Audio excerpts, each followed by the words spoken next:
नमस्कार दोस्तों, current news में आपका स्वागत है और आपके साथ मैं हूं हिमांशी। प्रदेश की राजनीति में ऐसे मौके कम ही रहे हैं जब दोनों प्रमुख दल भाजपा और कांग्रेस लगभग एक जैसी स्थितियों में गुजर रहे हों। दोनों दलों में शीर्ष स्तर पर लगभग एक जैसी खींचतान है और अब जब 3 सीटों के महत्वपूर्ण चुनाव सामने हैं तो नजर इसी बात पर है। कांग्रेस में पूर्व उप मुख्यमंत्री सचिन पायलट और भाजपा में पूर्व मुख्यमंत्री वसुंधरा राजे की अपने अपने प्रदेश नेतृत्व से उचित राजनीति दूरी क्या गुल खिलाएगी। राजसमंद, सहाड़ा और सुजानगढ़ सीटों पर उपचुनाव की पहला चरण यानी नामांकन का दौर पूरा हो गया है और इस पहले चरण में ही पोस्टर पॉलिटिक्स और दूसरे तरीकों से कांग्रेस और भाजपा शीर्ष स्तर पर दिख रही फूट सामने आ गई है।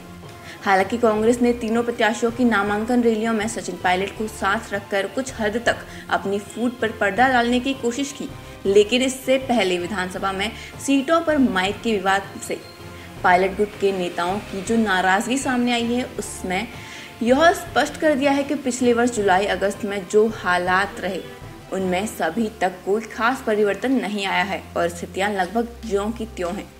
कांग्रेस की दृष्टि से इन तीनों सीटों की बात करें तो सचिन पायलट को साथ रखना कांग्रेस की मजबूरी है। सुजानगढ़ के दिवंगत विधायक और मंत्री मास्टर भंवरलाल मेघवाल सचिन पायलट के सबसे खास लोगों में थे। सरकार के मंत्रियों में वे अकेले ऐसे थे जो खुले तौर पर पायलट के करीबी माने जाते थे। ऐसे में इन सीटों पर पायलट की सक्रियता पार्टी प्रत्याशी मनोज मेघवाल के लिए बड़ी ताकत है। उनके लिए पार्टी तो साथ लगेगी ही क्योंकि पार्टी ने टिकट दिया है। साथ ही पायलट गुट भी सक्रियता से काम करेगा। वहीं राजसमंद और सहाड़ा की बात करें तो दोनों सीटों विशेषकर राजसमंद में गुज्जर समुदाय का वोट बैंक चुनाव परिणाम को प्रभावित करने की स्थिति में बताया जाता है।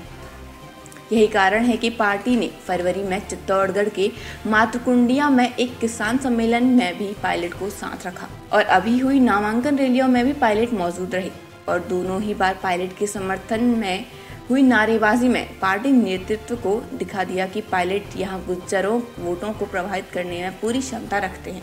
अब ऐसे में तीनों सीटों पर पायलट का रुख पार्टी के लिए काफी अहम हो गया है।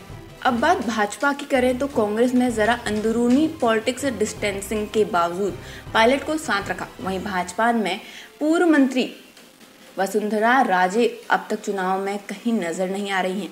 पार्टी के मौजूदा हालात को देखते हुए लगता है कि टिकट तय करने समय भी उनकी कोई भूमिका नहीं रही होगी क्योंकि कोर कमेटी की तो बैठक ही नहीं हुई। बाद में नामांकन रैलियों में भी उन्हें पूरी तरह आउट कर दिया गया। पोस्टरों तक में उनका नाम और फोटो नहीं था। ऐसा नहीं है कि राजे की मास अपील नहीं है, वे 2 बार मुख्यमंत्री रही हैं और 15 साल तक पार्टी पर एक छत्र राज किया है, इसलिए वे आज भी भीड़ खींचने की ताकत तो रखती ही हैं। हाल ही में खुद के जन्मदिन पर उन्होंने अपनी इस ताकत का प्रदर्शन भी किया। पार्टी ने स्टार प्रचारकों की सूची में उन्हें शामिल किया है। सीटों के लिहाज से देखा जाए तो सचिन पायलट की तरह वे सीधे तौर पर तो इन सीटों को प्रभावित नहीं करती, लेकिन सुजानगढ़ में पार्टी प्रत्याशी खेमाराम मेघवाल उनकी सरकार में मंत्री रह चुके हैं।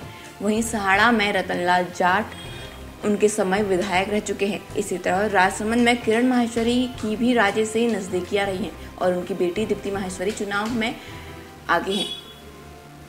इसके अलावा पूर्व मुख्यमंत्री होने के नाते और राजसमंद व सहाड़ा में गुज्जरों की समधन होने के नाते वे पार्टी के लिए उपयोगी साबित हो सकती हैं। लेकिन अब पायलट और राजे दोनों के ही मामले में यह प्रश्न यही है कि ये दोनों खुद कितना सक्रिय होना चाहते हैं और इनकी पार्टी इन्हें कितना सक्रिय होते देखना चाहती है।